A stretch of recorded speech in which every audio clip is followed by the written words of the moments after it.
Doctor CP राय साहब, ये एक परिस्थिति है, हालांकि काफी क्लैरिटी आई है। जैसे शीतल सर ने कहा कि वहां पर एक एक चुनावी मशीनरी का भी असर होता है और कुछ स्टेट हैं। दूसरा दूसरा मैं एक और एड ऑन करना चाहता हूँ। आज के फैसले पे भी मैं आपकी टिप्पणी चाहता हूँ, सुप्रीम कोर्ट ने फैसला किया, हालांकि बहुत वैसी चर्चा हो गई है, लेकिन फिर भी मैं एक आपकी टिप्पणी चाहता हूँ इलेक्शन रिजल्ट। शिवम जी, मैंने बिल्कुल अभी थोड़ा देर पहले जुड़ा, मैं सुन लिया, मैंने अपने, मेरे बड़े घनिष्ठ मित्र हैं, तीनों लोग यहाँ। मैं ये जो एक परसेप्शन बनाने की कोशिश हो रही है कि भाजपा कोई तुर्रम खां हो गई है, बड़ी तोप हो गई है, वो जब चाहे जीत सकती है, जीत लेती है, ये बहुत बड़ा धोखा, बहुत बड़ा फ्रॉड है। मैं इस चुनाव को राजनीतिक जीत नहीं मानता भारतीय जनता पार्टी की। 2012-13 से अन्ना का आंदोलन, जिसने बाद में खुद बयान दिया कि आरएसएस ने मेरा इस्तेमाल कर लिया। विनोद राय नाम के एक आदमी जिसने एफिडेविट देके कहा कि मैंने झूठ बोला, उसका फ्रॉड, लाखों करोड़ के घोटाले का उसका फ्रॉड। वो एक सफेद चोंगा पहन के 30 रुपए किलो लीटर पेट्रोल बिकवा रहा था और पूरी जमुना का किनारा गंदा करके चला गया। एक पहले बताता था कि नाक से इधर से उधर हवा निकालो तो स्वस्थ रहोगे, अब वो कहता है कि मेरी नकली दवाई खाओ तो स्वस्थ रहोगे। इन सबके कारण, इन सारे लोगों के फ्रॉड का परिणाम था 2014। और कोई अच्छे दिन नाम की चीज का सपना था 2014। बहुत हुई महंगाई की बार, अब की बार बहुत हुआ औरतों पर अत्याचार, अब की बार। तो ये फ्रॉड की सरकार थी।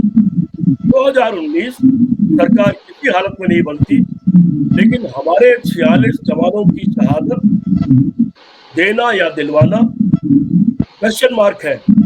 और उसके बाद बालाकोट नाम का तथाकथित कुछ होना, जिसके बारे में पाकिस्तान के प्रधानमंत्री ने कहा कि हमारे 25-30 पेड़ टूट गए हैं, और उससे फिर एक माहौल बना लेना। एक तरफ 46 जवानों की शहादत पर पूरे देश के विपक्ष की चुप्पी हो जाना, क्योंकि देश की यह परंपरा रही है कि जब कोई युद्ध काल हो, देश पर संकट आ जाए तो बाकी दल राजनीति नहीं करते। ये परंपरा रही है कि अगर ऐसी कोई परिस्थितियां हैं तो लोग चुप हो जाते हैं कि इसको थोड़ा दोपहर को निकल जाने दो और सरकार को समर्थन करो, अभी सरकार को एक्शन लेने दो। और उसी दिन, जिस दिन हमारे 46 जवान मर रहे हो, उसी दिन प्रधानमंत्री का फोटो शूट होना, जिस दिन उनकी अंत्येष्टि हो रही हो, उस दिन उनकी सभाएं शुरू कर देना, वोट मांगना शुरू कर देना, वोट की भीख मांगने लगना, ये सब तमाम ऐसे कुकर्म है जिसका परिणाम है 2019। फिर भी साथियों को फिर बार बार एक साफ करता हूँ, एक बात फिर साफ कर दूं, 65-66 करोड़ वोट पड़े, उसमें केवल 22 करोड़ वोट पड़े थे बीजेपी को।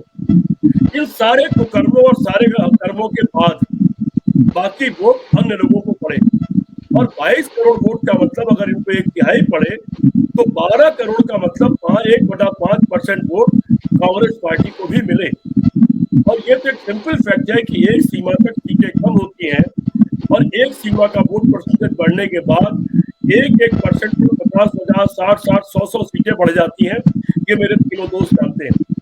अब रह गया ये परिणाम। मेरे घर में टीवी नहीं चलता, मुझे मालूम नहीं परिणाम क्या, मैं देखा नहीं, लेकिन जितना साथियों से मैंने सुना अभी तक, वो तमाम यात्रा का रास्ता राहुल गांधी का, जिससे वो निकले, उनके परिणाम बताते हैं कि वहां जो साथियों के मुंह से मैंने सुना, मैंने नहीं देखा, मैं समाचार नहीं देखा, कि वहां पर कांग्रेस पार्टी जीती है, नॉर्थ ईस्ट में कांग्रेस पार्टी हारी है।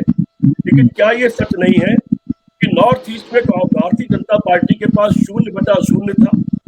कांग्रेस के ही लोग जब टूट के गए, कोई बड़ा नेता, बड़ा चेहरा जीत कर वो टूट करके गया, उसी के नाम पर, उसके वोट बैंक के नाम पर, उसकी बातों के नाम पर वह भारतीय जनता पार्टी जीती।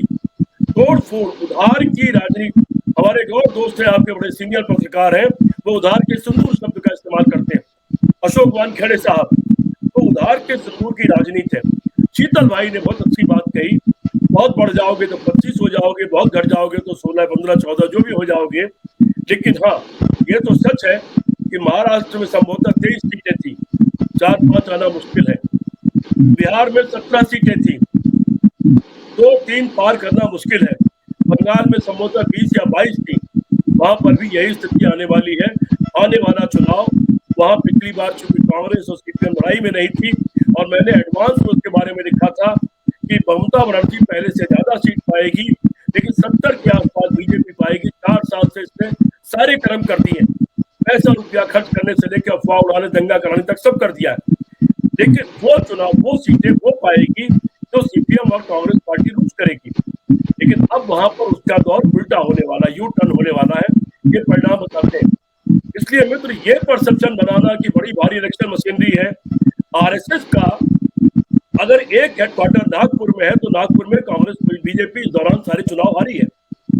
अगर दूसरा बड़ा हेडक्वार्टर उसका पूरा पैर दिल्ली में है तो दिल्ली में वो लगातार चुनाव हारी ही नहीं है, पूरी तरह से हारी है। तो इनका ये परसेप्शन, अगर ये चुनावी मशीनरी है तो इनकी सबसे बड़ी मशीनरी तो आरएसएस के गढ़ में काम करनी चाहिए थी, लेकिन वहां काम नहीं कर रही है। फ्रॉड, धोखा, बेईमानी और तमाम जो आज सर्वोच्च न्यायालय का निर्णय है, जिस निर्णय से कहीं न कहीं ये संदेश जाता है कि चुनाव आयोग कटघरे में खड़ा है, जिससे संदेश जाता है कि देश की सरकार चुनाव आयोग के माध्यम से बेईमानी करती है और वो कटघरे में खड़ी है, वो अपने आप में बड़ा संदेश जनता के सामने है। आज जो सर्वोच्च न्यायालय ने निर्णय दिया है कि अब हम फैसला करेंगे जब तक आप कानून नहीं बनाते हो, और वोट भारत के लोकतंत्र की ताकत है, इसकी लूट हम नहीं होने देंगे। और उच्च न्यायालय के फैसले, हम लोग एक डिबेट में थे, शीतल भाई अभी एनके सिंह साहब ने बहुत पढ़ाई किया था उस पूरे निर्णय की, जो हम लोगों ने नहीं पढ़ा था। उन्होंने बड़े विस्तार से उसकी सारी समीक्षा और सभी व्याख्या की थी, और हम लोग उससे पूरी तरह से मुतमईन थे, और हमने कहा कि इसके बाद आपको बोलने की जरूरत नहीं है। तो आज का जो फैसला है सर्वोच्च न्यायालय का चुनाव आयोग को लेकर के, अगर थोड़ी भी शर्म है, चुल्लू भर पानी में डूब मरना चाहिए। थोड़ी भी शर्म है तो सरकार को इस्तीफा दे देना चाहिए नैतिकता के नाम पर। शास्त्री जी की केवल फोटो लगाओगे, सरदार पटेल की केवल फोटो लगाओगे, कांग्रेस पार्टी के भीतर विघटन पैदा करने के लिए शास्त्री जी का नाम नहीं लिया। पटेल अगर प्रधानमंत्री हो जाते तो जाने क्या हो जाता, जो 1950 में जिनकी मृत्यु हो गई थी, 52 में विधिवत चुनाव हुआ भारत के सरकार का, तो भारत के चुनाव, भारत में लोकसभा का चुनाव हुआ, उसके पहले जो भी सरकार थी वो अंतरिम सरकार थी, वह व्यवस्था के अंतर्गत सरकार थी, और उस सरकार के बनाने का एक तौर तरीका तय हुआ था। तो बातें उसकी करोगे लेकिन उसको मानोगे नहीं। अगर मानते हो तो लाल बहादुर शास्त्री ने छोटी सी रेल दुर्घटना पर नैतिकता के नाते इस्तीफा दे दिया है। मोदी जी अगले 5 मिनट बाद इस्तीफा दे दो, हम मान लेंगे कि आप में कोई नैतिकता बची है थोड़ी बहुत।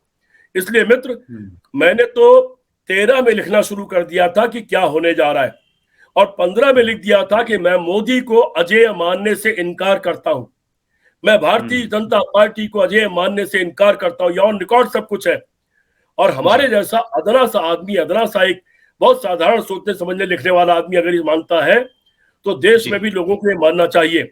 लेकिन अगर हम मित्र 3 लोग 4 लोग बैठ के यहाँ ये कहेंगे कि बीजेपी इलेक्शन मशीनरी है, बाकी सब पागल हैं, बाकी लोगों में दम नहीं है, बाकी काम नहीं करते, तो बीजेपी वाले कहाँ क्या काम करते हैं? किसका खेत जोतने जा रहे हैं? मुफ्त का राशन किसके पैसे से दे रहे हैं? 70 साल का कर्जा 54 लाख करोड़, और उसके बाद 8 साल का कर्जा 138-39 लाख करोड़। अडानी जी अपने सामने खड़े हुए हैं, बहुत सारे सवाल अभी भी मौजूद हैं। वो सारे वादे, वो जो सारे वादे किए गए थे, वो सारे वादे सवाल बनकर के आपके मुंह पर खड़े हुए हैं, वो आपको चिढ़ा रहे हैं। तो इन बातों का कोई मतलब नहीं है। लेकिन अगर हम चारों बात ये कहेंगे कि बीजेपी महान है, विपक्ष कुछ नहीं कर रहा है, तो मेरा सवाल यह कि बीजेपी क्या कर रही है? और सब कर रही है तो दिल्ली में क्यों हार रही है? वो तो उसका घर है, उसका गढ़ है, केंद्र की सरकार वहां बैठी हुई है, आरएसएस का गढ़ वहां बैठा हुआ है उसका। और नागपुर में क्यों हार रही है? उसका हेडक्वार्टर, उसकी पैदाइश है नागपुर। तो मैं इस बात से, इस परसेप्शन से इनकार करता हूं। और आप हमसे जुड़े रहने के लिए सब्सक्राइब करें YouTube पर, फॉलो करें Twitter पर और लाइक करें Facebook पर। और ज्यादा जानकारी के लिए आपको टाइप करना होगा सिर्फ न्यूज़ नशा।